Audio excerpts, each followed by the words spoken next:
जालन्यामध्ये विमानाचं emergency landing करण्यात आलेलं आहे। आताची महत्त्वाची बातमी आपण पाहतोय।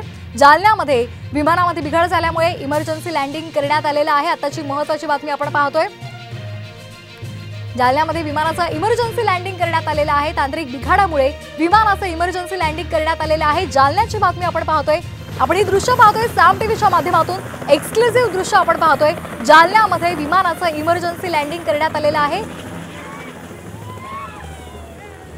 अचानकपणे तांत्रिक बिघाड झाल्यामुळे या विमानाचं इमर्जन्सी लँडिंग करण्यात आलेलं आहे। ही एक्सक्लुझिव्ह दृश्य आपण पाहतोय। तर आपण ही हेलिकॉप्टरची दृश्य पाहतोय। एक्सक्लुझिव्ह दृश्य आहेत। जालन्यामध्ये हेलिकॉप्टरमध्ये तांत्रिक बिघाड झाल्यामुळे इमर्जन्सी लँडिंग करण्यात आलेलं आहे। जालन्यामध्ये हेलिकॉप्टरचं इमर्जन्सी लँडिंग आपण पाहतोय। साम टीव्हीवर ही एक्सक्लुझिव्ह दृश्य। या संदर्भात अधिक माहिती आपल्यापर्यंत पोहोचलेली नाही, मात्र पायलटसह प्रवासी सुखरूप असल्याची माहिती मिळते। तर जालन्यामध्ये हेलिकॉप्टरचं इमर्जन्सी लँडिंग करण्यात आलेलं आहे। या संदर्भात अधिक माहिती घेऊयात लक्ष्मण साळुंखे आमचे प्रतिनिधी यांच्याकडून। लक्ष्मण, नेमकं काय झालं होतं? हेलिकॉप्टरचं इमर्जन्सी लँडिंग करण्यात आलंय। आपण बघू शकतो की मल्होत्रा प्रायव्हेट लिमिटेड कंपनीचे हे हेलिकॉप्टर असल्याची माहिती आता समोर आलेली आहे। छत्रपती संभाजीनगरहून नागपूरकडे जात असताना या हेलिकॉप्टरमध्ये काही तांत्रिक अडचणीमुळे बिघाड झाली होती आणि या बिघाडीमुळे जे हेलिकॉप्टरचे कॅप्टन आहेत, त्यांचे पायलट आहेत, त्यांनी हे जालन्या जिल्ह्यातील राजूर गणपती जवळ असलेल्या तपोन तांडा या ठिकाणी मोकळ्या जागेत एका माळ रानावर या हेलिकॉप्टरची इमर्जन्सी लँडिंग केलेली आहे।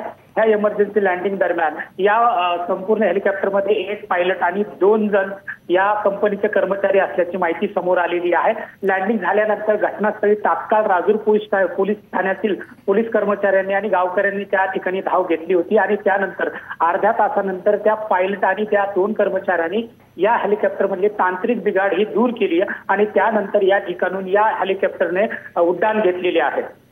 अगदी निश्चित धन्यवाद आपण दिलेल्या या माहितीसाठी। तर आपण पाहतोय जालन्यामधली ही एक्सक्लुझिव्ह दृश्य साम टीव्हीच्या माध्यमातून।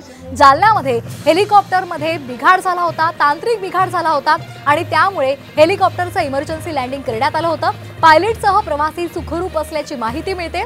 तांत्रिक बिघाड झाल्यानंतर या हेलिकॉप्टरनं पुन्हा एकदा उड्डाण केलेलं आहे। जालन्यामधली ही दृश्य आपण पाहतोय। जालन्यामध्ये हेलिकॉप्टरचं इमर्जन्सी लँडिंग करण्यात आलं होतं। हेलिकॉप्टरमध्ये तांत्रिक बिघाड झाला होता आणि त्यामुळे इमर्जन्सी माळ रानावर पायलटनं हे विमान उतरवलेलं होतं। तर ही दृश्य आपण पाहतोय। मात्र पायलटसह 2 जण यामध्ये सुखरूप असल्याची माहिती मिळते।